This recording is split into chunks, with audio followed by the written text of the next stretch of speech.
కానీ కొన్ని సినిమాలు చూస్తుంటే సార్ కనీసం ఓపెనింగ్స్ కూడా తీసుకోలేని పరిస్థితి కనిపించింది కొన్ని సినిమాలు పర్టికులర్‌గా. అవును. అదైతే మిమ్మల్ని ఇబ్బంది పెట్టిందా సార్? ఇప్పుడు ఫర్ ఎగ్జాంపుల్ 'భోళాశంకర్' ఉందనుకోండి సార్. అవును. చిరంజీవి గారి సినిమా అంటే టాక్‌తో సంబంధం లేకుండా జనాలు థియేటర్‌కొస్తారు. కానీ 'భోళాశంకర్' విషయానికొస్తే 'భోళాశంకర్' విషయంలో నేను బాగా హర్ట్ అయ్యింది ఏంటంటే, ఇట్ ఈస్ ద పీపుల్. ఈ సోషల్ మీడియా డెకాయిట్స్ ఉంటారు కొందరు. అవును. ఈ డెకాయిట్లు ఏంటంటే టైం చూసి దెబ్బ కొట్టేసారు. ముందే మీమ్స్ తయారు చేసుకున్న తర్వాత తెలిసిందండి నాకు. చేసినాడే చెప్పాడు. అంత ధైర్యం ఏంటి సార్ చేసినోడే చెప్పడం? చేసినాడు చెప్పడం అంటే యుఎస్ వచ్చి మాటలు ఇలా అంటే నేను చేశానని చెప్పకుండా మాకు కూడా వచ్చింది, మేము కూడా పొలిటికల్ అండి అది. It's not related to me, it's not related to industry or anything. పొలిటికల్గా ఇచ్చేయాలని చెప్పేసి ఆ పార్టీ ఫీలింగ్ చూపించేస్తారు అంతే. ఫైనల్గా వాట్ విల్ హ్యాపెన్, ఎవరి కర్మ వాళ్ళకి అంతే. కానీ చిరంజీవి గారి సినిమా ఓపెనింగ్ తీసుకురాకపోవడం అనేది అదొక ఆటోమేటిక్. అంటే దానికి చాలా రీజన్స్ ఉన్నాయి. ఫస్ట్ ఆఫ్ ఆల్ అది రీమేక్. అవును.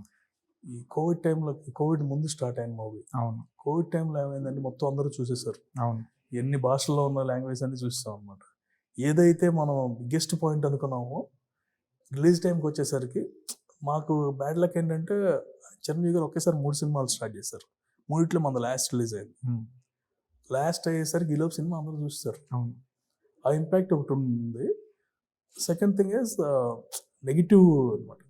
ముందే సినిమా రిలీజ్కి ముందే సినిమా ఫ్లాప్ అనేది బయట క్రియేట్ చేస్తారు.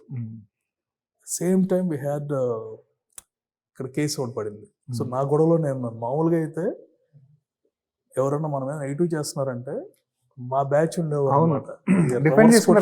అసలు రివర్స్ కొట్టేస్తాం అండి. 5 నిమిషాలు మాకు సోషల్ మీడియా అంత కింగ్స్ అందరూ ఉన్నారు కదా, అందరికి చెప్పి ఏదో గట్టిగా ఉన్నాడు కొట్టేంటంటే ఆటోమేటిక్ ఇది అయిపోతుంది. అయితే ఆ టైం ఎవ్రీథింగ్ కోయిన్సైడెడ్.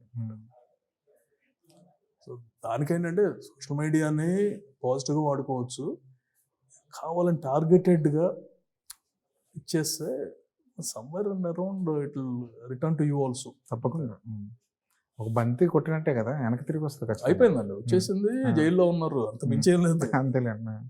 అరే కర్మ ఇప్పుడు కూడా ఇన్స్టెంట్గా వచ్చేస్తుంది. ఇప్పుడు నేనేం చేయలేదు కదా, ఎవరిని బాధపడ్డాం ఎందుకు, మనం ఏం చేయలేదు కదా, ఎందుకు మన మీదకి వస్తారని వచ్చిన వాళ్ళు వాళ్ళ కర్మ వాళ్ళు వెళ్ళిపోతారు.